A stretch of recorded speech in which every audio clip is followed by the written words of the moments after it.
Purihin ninyo ang Panginoon, dakilain ang kaniyang ngalan. Purihin siya ay awitan at papurihan magpakailanman. Purihin siya ay awitan at papurihan magpakailanman. Sa ngalan ng Ama at ng Anak at ng Espiritu Santo, Amen. ang pagpapala ng ating Panginoong Hesukristo, ang pag-ibig ng Diyos Ama, at ang pakikipagkaisa ng Espiritu Santo, naway sumainyong lahat. At sumaiyo rin. Mga kapatid, tinipon tayo bilang kaanib ng angkan ng Diyos. Kaya dumulog tayo sa mawaing Panginoon na nagpapatawad ng lubos.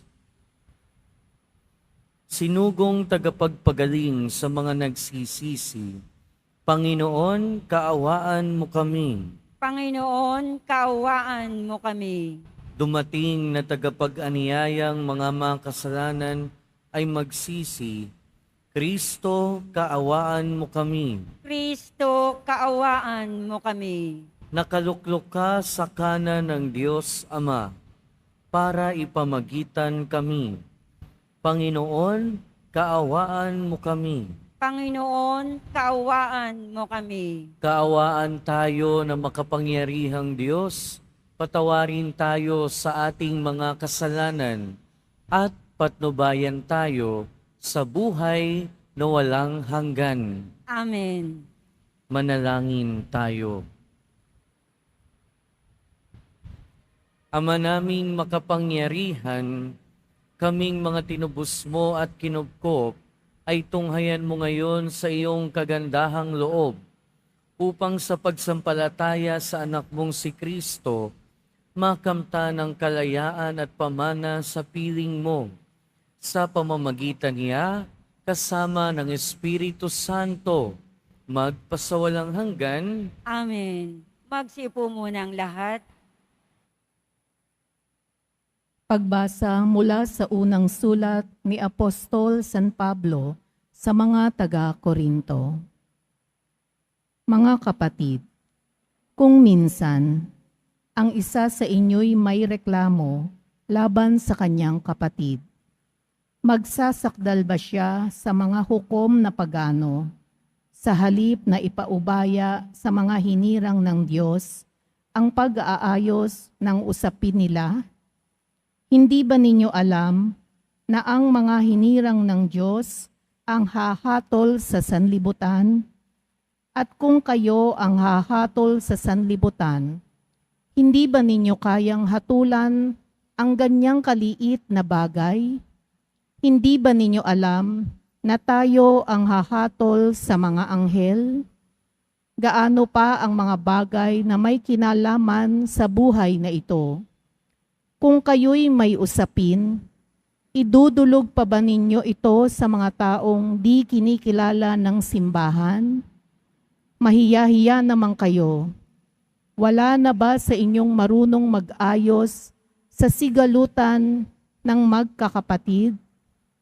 Ano't nagsasakdal pa kayo sa hukuman, kapatid laban sa kapatid, at sa harapan pa ng mga taong walang pananampalataya? Ang pagkakaroon ninyo ng usapin laban sa isa't isa ay isa ng kabiguan sa inyong pagkakapatiran. Hindi ba mas mabuting tiisin na lamang ninyo ang pang-aapi at palampasin ang pandaraya sa inyo? Subalit kayo pa ang nang-aapi at nandaraya, at sa inyong mga kapatid pa naman. Hindi ba ninyo alam na ang mga makasalanan ay walang bahagi sa kaharian ng Diyos? Huwag ninyong dayain ang inyong sarili. Ang mga nakikiapid, sumasamba sa Diyos-Diyosan, nangangalunya, nakikiapid sa kapwa lalaki o kapwa babae, ang mga magnanakaw, masasakim, mapaglasing, mapanlait o magdaraya, ang ganyang mga tao'y walang bahagi sa kaharian ng Diyos. Ganyan ang ilan sa inyo noon. Subalit kayo'y nilinis na sa inyong mga kasalanan at itinalaga na kayo sa Diyos. Kayo'y pinawalang sala sa mga pangalan ng Panginoong Hesukristo at ng Espiritu ng Diyos. Ang salita ng Diyos. Salamat sa Diyos. Panginooy nagagalak sa hirang niyang mga anak. Panginooy nagagalak sa hirang niyang mga anak. Ang Panginooy purihin, awitan ng bagong awit. Purihin sa pagtitipon ng tapat sa pananalig. Magalak ka, O Israel, dahilan sa manlilikha, dahilan sa iyong hari. Ikaw, Sion, ay matuwa. Panginooy nagagalak sa hirang niyang mga anak. Purihin sa pagsasayaw, purihin ang kanyang ngalan. Alpat tambol ay tugtugin, at siya ay papurihan. Panginooy nagagalak sa kanyang mga hirang, sa nangagpapakumbabay, tagumpay ang ibibigay. Panginooy nagagalak sa hirang niyang mga anak. Sa tagumpay na natamo, magalak ang mga hirang. Sa kanilang pagpipista ay magsaya't mag-awitan. Sa pagpuri sa Panginoon ay bayaang magsigawan. Ang tatanggap ng tagumpay ay ang kanyang mga hirang. Panginooy nagagalak sa hirang niyang mga anak. Magsitayo po ang lahat.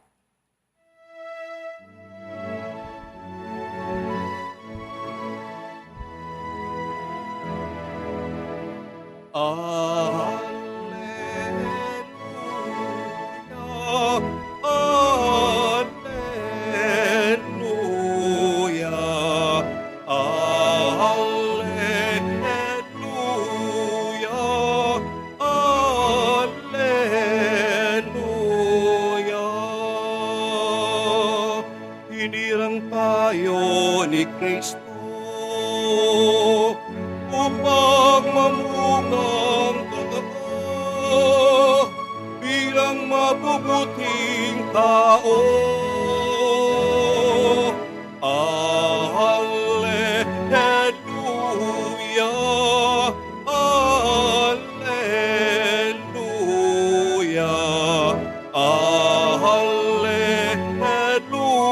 alleluia, alleluia.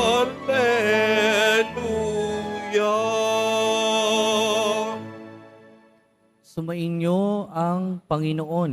At sumaiyo rin. Ang mabuting balita ng Panginoon ayon kay San Lucas. Papuri sa iyo, Panginoon. Noong panahong iyon, umahon si Jesus sa isang burol at magdamag doon na nanalangin. Kinaumagahan, tinawag niya ang kanyang mga alagad at pumili siya ng 12 sa kanila at tinawag niya mga apostol. Si Simon na pinangalanan niyang Pedro at si Andres na kanyang kapatid, sina Santiago, Juan, Felipe, Bartolome, Mateo, Tomas, at Santiago na anak ni Alfeo, si Simon ang makabayan, si Judas na anak ni Santiago, at si Judas Iscariote ang naging taksil. Bumaba si Jesus kasama nila at tumayo sa isang patag na lugar. Naroon ang marami sa kanyang mga alagad at ang napakaraming tao buhat sa Judea at Jerusalem at sa mga bayan sa baybaying dagat ng Tiro at Sidon. pumaroon sila upang makinig sa Kanya at magpagaling ang kanilang mga karamdaman. Pinagaling din niya ang mga pinahihirapan ng masasamang espiritu at sinikap ng lahat ng tao na mahipo siya sapagkat may taglay siyang kapangyarihan na magpagaling ng lahat. Mga kapatid, ang mabuting balita ng Panginoon. Pinupuri ka namin, Panginoong Heso Kristo. Magsiupo mo ng lahat. Sabi sa ating ebanghelyo, sinikap ng lahat ng tao na mahipo siya sapagkat may taglay siyang kapangyarihang magpagaling ng lahat. Magandang umaga po sa inyong lahat mga kapatid at welcome sa Minor Basilica and National Shrine of Jesus Nazareno. Mula pa nung linggo, kahapon at ngayon, narinig natin kung papaanong sunod-sunod na nagpapagaling ang ating Panginoong Hesukristo. At totoo, yung sinabi dito sa ating ebanghelyo, sinisikap ng lahat ng tao na mahipo siya sapagkat may taglay siyang kapangyarihang magpagaling ng lahat. Kaya, ang isa sa mga mensahe ng ating ebanghelyo ngayon, katulad ng mga tao nung panahon ng ating Panginoon, sikapin din natin na mapalapit at lumapit sa ating Panginoong Hesukristo dahil kaya niyang pagalangin ang lahat. Ibig sabihin, hindi lang mga pisikal na karamdaman yung kayang pagalingin ng ating Panginoong Hesukristo. Siyempre, pati yung mga espiritual na karamdaman.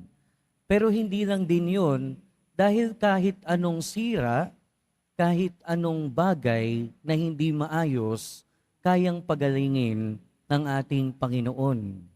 Sa ating unang pagbasa, narinig natin, sinasabi ni San Pablo sa mga taga-Korinto, yung mga makasalanan ay hindi matatanggap sa kaharian ng Diyos. Pero sinabi rin niya na noon sila ay ganon. Noon, yung mga taga-Korinto ay nakikiapid, maraming kasalanan na ginagawa, nangangalunya. Pero sabi ni San Pablo, dahil kay Kristo, ngayon hindi na sila ganon. Ibig sabihin, kahit kasalanan, kahit yung makasalanang tao, kayang pagalingin ng ating Panginoong Hesukristo. Kahit na anong hindi maayos sa buhay natin, kayang ayusin at pagalingin ng ating Panginoon. Kahit ang mga relasyon natin. Ganon din naman yung sinasabi sa ating unang pagbasa na sinasabi ni Apostol San Pablo sa mga taga-Korinto. Na yung mga taga-Korinto kung kani-kanino pa sumasangguni para mag-ayos ng kanilang pamilya, para may pag-ayos sa kanilang mga kapatid. Pero ang paalala sa atin, kung merong sigalot sa ating buhay, kung merong lamat sa ating relasyon, kung meron tayong karamdaman, kung merong hindi maayos, kanino tayo unang pumupunta? Sana sa Diyos. Dahil lahat ng bagay, kahit yung mga relasyon natin na sira, kayang ayusin ng Diyos. Yung iba sa atin, punta agad ng barangay kapag ka merong alitan. Yung iba, punta agad ng pulis. Yung iba, punta agad kay Tulfo. Pero ang paalala sa atin, sana pagka merong hindi maayos sa buhay natin, pag meron tayong karamdaman, pag meron tayong kasalanan, pag merong relasyon na nasisira sa ating buhay, sana una tayong lumalapit sa ating Panginoong Hesukristo. Dahil kaya niyang ayusin lahat ng bagay. Kaya niyang ayusin at pagalingin lahat ng klase ng karamdaman. Pero ang pagpapagaling ng ating Panginoong Hesukristo ay laging may kasunod. Ang pagpapagaling ay nagmumula sa ating Panginoon, pero yung kasunod ng pagpapagaling ay nagmumula sa pinapagaling. Ano ba yung usual na nangyayari kapag Ano ba yung usual na nangyayari kapag ka nagpapagaling ang ating Panginoon? Isang bagay yung nangyayari palagi, nagbabago. Nagbabago yung taong pinapagaling. Nagbabago yung taong inaayos ng ating Panginoon. Sa mga tinawag ng ating Panginoon, ng mga apostol niya sa ating ebanghelyo ngayon, marami sa kanila ang makasalanan. Marami sa kanila hindi rin maayos masyado yung pamumuhay. Pero nung sila ay lumapit kay Jesus at pinagaling sa mga hindi maayos sa buhay nila, nagbago sila. Pero yung pagbabago na yon ay nagmumula din hindi lang sa Panginoon, pero sa kanilang sarili, sa kanilang choice. Kaya kung nararanasan natin ang pagbabago na dulot ng ating Panginoon sa ating buhay, ang panawagan din sa atin, magbago, pagbabago. Yun yung sinasabi ni San Pablo sa mga taga-Korinto. Ang lahat ng mga pinapagaling ni Kristo ay binabago din niya. Pero yung pagbabago ay hindi lang nakasalalay sa Panginoon, nakasalalay sa sarili natin. Kaya nga 'di ba, sabi nga, nasa Diyos ang awa, nasa tao ang gawa. Pero lagi nating iisipin sa bawat pagpapagaling at pagbabago na ibinibigay sa atin ng Panginoon, tayo din ay pinipili na maging misyonero niya. Tayo din ay tinatawag na maging tagasunod niya. Pero yung pagpili sa atin ay tulad ng pagpili ng ating Panginoong Jesucristo sa mga apostol. Ano yung ginawa niya bago niya piliin yung 12? Nagdasal muna siya ng mahabang panahon. Nagdasal muna siya ng magdamag. So ibig sabihin, kung ano man yung mission natin sa buhay ngayon, kung ano man yung kinalalagyan natin sa buhay ngayon, kung ano man yung ginagawa natin sa buhay ngayon, ay tinatawag din tayo para sundin at sundan ang ating Panginoon. Pero yung kanyang pagtawag, lagi nating tandaan, hindi yan random. Hindi yan basta lang naisip. Dahil ang pagpili niya sa atin ay base sa ating kapasidad na alam ng ating Panginoon. Amen. Magsitayo na po ang lahat.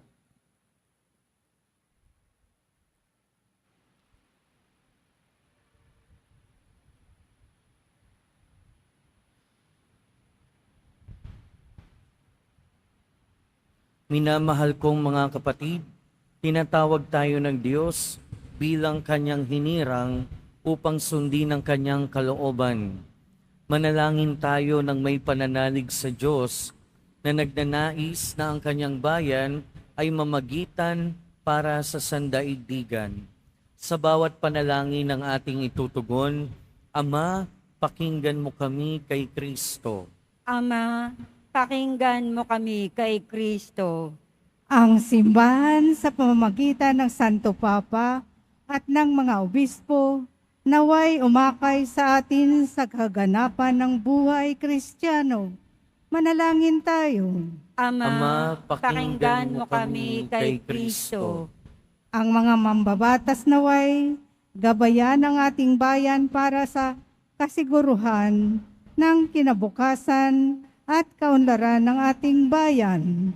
Manalangin tayo. Ama, pakinggan mo kami kay Kristo. Tayo naway magsumikap at maging tapat sa ating bokasyon na itinakda ng Diyos para gampanan natin. Manalangin tayo. Ama, pakinggan mo kami kay Kristo. Ang mga matatanda, may sakit at nalulumbay, naway matagpuan ang presensya ng Diyos sa kanilang mga pagsubok at paghihirap. Manalangin tayo. Ama, pakinggan mo kami kay Kristo. Ang mga yumao naway mamahinga sa kapayapaan ng kaharian ng Diyos. Manalangin tayo. Ama, pakinggan mo kami kay Kristo. Makapangyarihang Diyos, narito kaming nananalangin upang gawin ang kalooban mo. Tanggapin mo nawa kami sa pamamagitan ng iyong bugtong na anak. Siya na nabubuhay at naghahari magpakailanman. Amen. Magsiupo muna ang lahat.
Sitayo po ang lahat.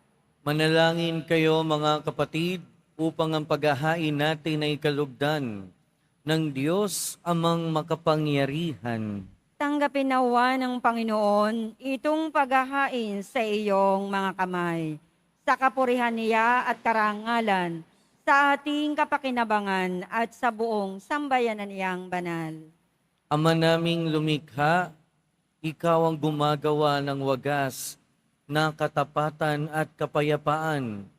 Ipagkaloob mo ang iyong kadakilaan ay aming handugan, ng iyong minamarapat na aming maialay, at naway magkaisa kami sa pakikinabang sa banal na paghahain ngayoy ipinagdiriwang sa pamamagitan ni Hesukristo kasama ng Espiritu Santo, magpasawalang hanggan. Amen. Sumainyo ang Panginoon. At sumaiyo rin. Itaas sa Diyos ang inyong puso at diwa. Itinaas na namin sa Panginoon. Pasalamatan natin ang Panginoong ating Diyos. Marapat na siya ay pasalamatan. Ama naming makapangyarihan, tunay ngang marapat na ikaw ay aming pasalamatan. Sa iyong paglingap at kagandahang loob, ang tao'y nilikha mo at pinangasiwa sa sansinukob. Sa hangad mong siya'y wastong lubos, siya'y pinagdusa mo sa kanyang pagtalikod. Sa iyong pagiliw iyong ipinahintulot na makabalik siya sa pamamagitan ni Kristo Jesus. Kaya kaysa ng mga anghel na nagsisiawit ng papuri sa iyo, nang walang humpay sa kalangitan, kami nagbubunyi sa iyong kadakilaan. Santo, Santo, Santo, Panginoong Diyos ng mga hukbo, napupuno ang langit at lupa ng kadakilaan mo, o sana sa kaitaasan. Pinagpala ang naparirito sa ngalan ng Panginoon, o sana sa kaitaasan. Magsilod po ang lahat. Ama naming banal, ikaw ang bukal ng tanang kabanalan. Kaya't sa pamamagitan ng iyong Espiritu, gawin mong banal ang kaloob na ito upang para sa aming maging katawan at dugo ng aming Panginoong Hesukristo. Bago niya pinagtiis ang kusang loob na maging handog, hinawakan niya ang tinapay, pinasalamatan kaniya, pinaghati-hati niya iyon, iniabot sa kanyang mga alagad at sinabi, tanggapin ninyong lahat ito at kanin. Ito ang aking katawan na ihahandog para sa inyo.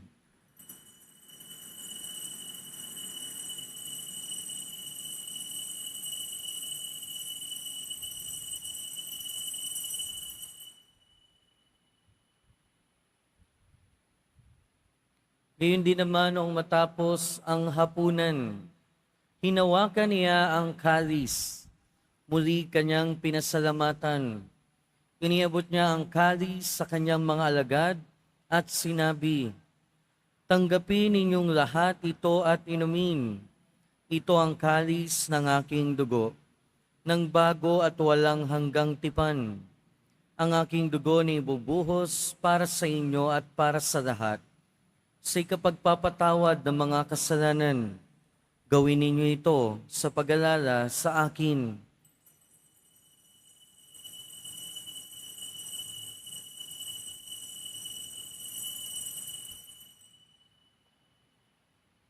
Magsitayo po ang lahat. Ipagbunyi natin ang misteryo ng pananampalataya. Si Kristo'y namatay, si Kristo'y nabuhay, si Kristo'y babalik sa wakas ng panahon. Ama, ginagawa namin ngayon ang pag-alala sa pagkamatay at muling pagkabuhay ng iyong anak. Kaya tiniaalay namin sa iyo ang tinapay na nagbibigay buhay at ang kalis na nagkakaloob ng kaligtasan. Kami nagpapasalamat dahil kami iyong minarapat na tumayo sa harap mo para maglingkod sa iyo. Isinasamo namin kaming magsasalo-salo sa katawan at dugo ni Kristo ay mabuklod sa pagkakaisa sa pamamagitan ng Espiritu Santo. Ama, lingapin mo ang iyong simbahang laganap sa buong daigdig. Puspusin mo kami sa pag-ibig kay San Francisco na aming Santo Papa at ni Jose na aming Obispo at ng Tanang Kaparian. Alalahanin mo rin ang mga kapatid naming nahimlay nang may pag-asang sila'y muling mabubuhay, gayon din ang lahat ng mga pumanaw. Kaawaan mo sila at patuloyin sa iyong kaliwanagan. Kaawaan mo at pagindapating kaming lahat na makasalo sa iyong buhay na walang wakas. Kaysa ng mahal na Birheng Maria na Ina ng Diyos, ng kabiyak ng puso niya si San Jose, kaysa ng mga apostol ni San Juan Bautista, at ng lahat ng mga banal na namuhay dito sa daigdig ng kalugod-lugod sa iyo, maipagdiwang nawa namin ang pagpupuri sa ikararangal mo sa pamamagitan ng iyong anak na aming Panginoong Hesukristo.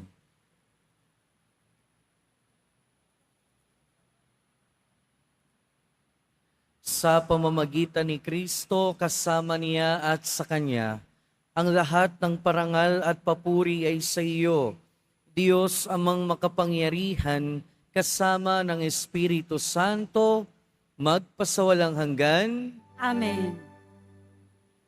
Sa tagubilin ng mga nakagagaling na utos at turo ni Jesus na Panginoon natin at Diyos, ipahayag natin ng lakas loob. Ama namin, Sumasalangit ka. Sambahin ang ngalan mo. Mapasa amin ang kaharian mo. Sundin ang loob mo dito sa lupa para nang sa langit.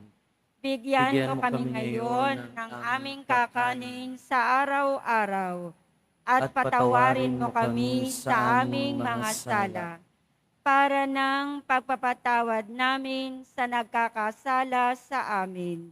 At huwag mo kaming ipahintulot sa tukso at iadya mo kami sa lahat ng masama.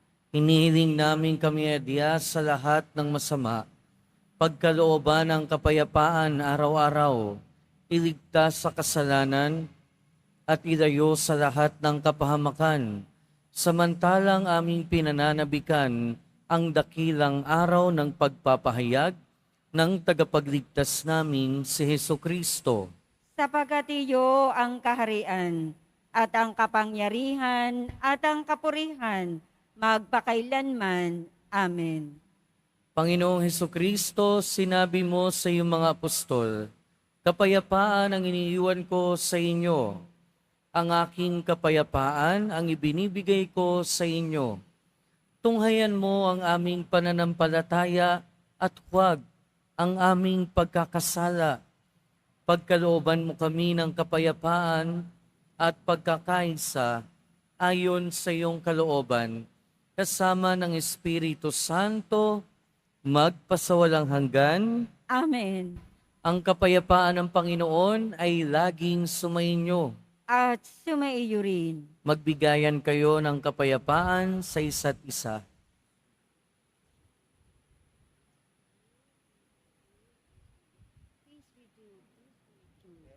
Kordero ng Diyos na nag-aalis ng mga kasalanan ng sanlibutan, maawa ka sa amin. Kordero ng Diyos na nag-aalis ng mga kasalanan ng sanlibutan, maawa ka sa amin. Kordero ng Diyos na nag-aalis ng mga kasalanan ng sanlibutan, ipagkaloob mo sa amin ang kapayapaan. Magsulod po ang lahat.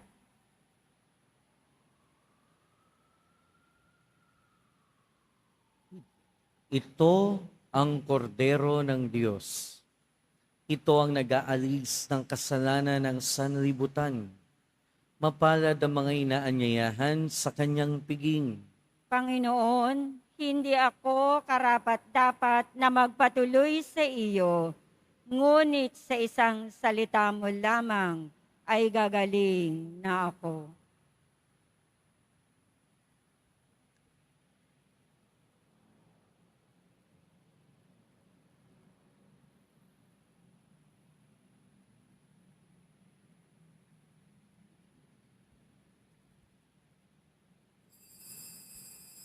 Para sa lahat ng tatanggap ng banal na komunyon, sasagot po tayo ng amen.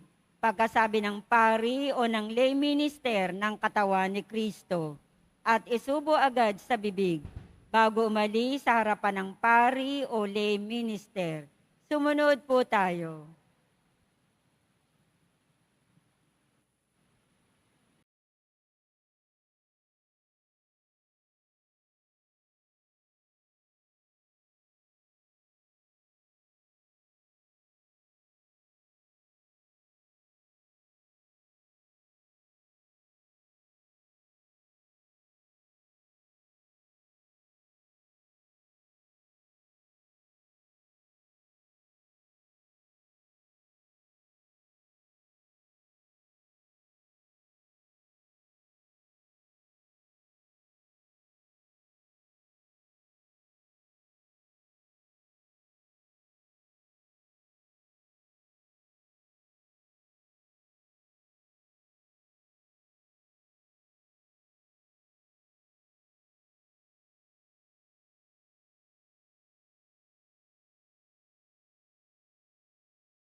Magsitayo po ang lahat.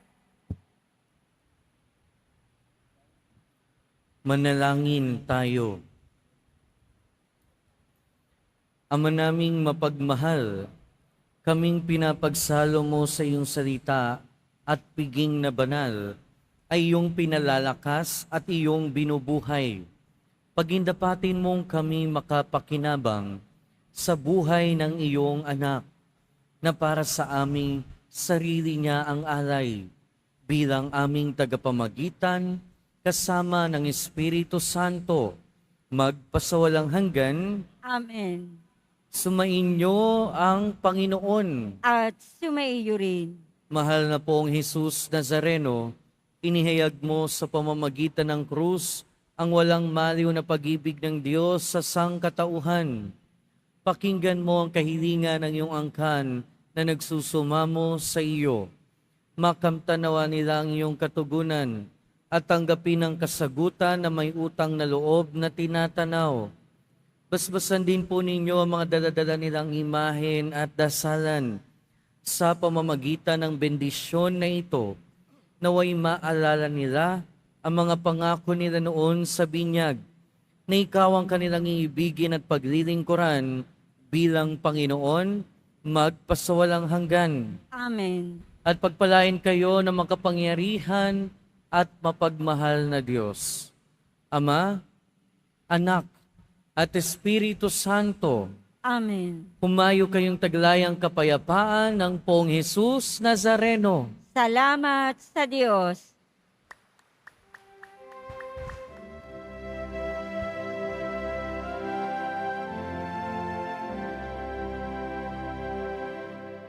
Nuestro Padre Jesús Nazareno, sinasamba ka namin, pinipinto ka namin,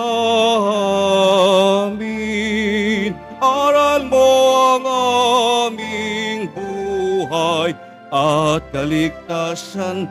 Nuestro Padre Jesus Nazareno, iligtas mo kami sa kasalanan.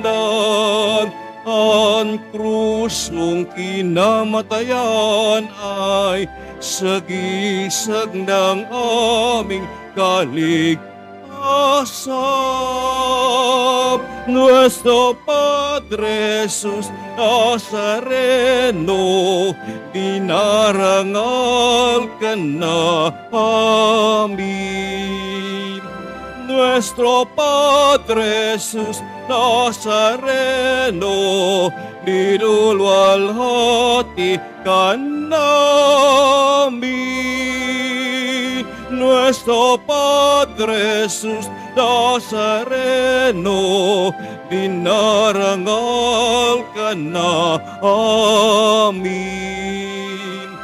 Nuestro Padre Jesus Nazareno, nilulwalhati ka namin.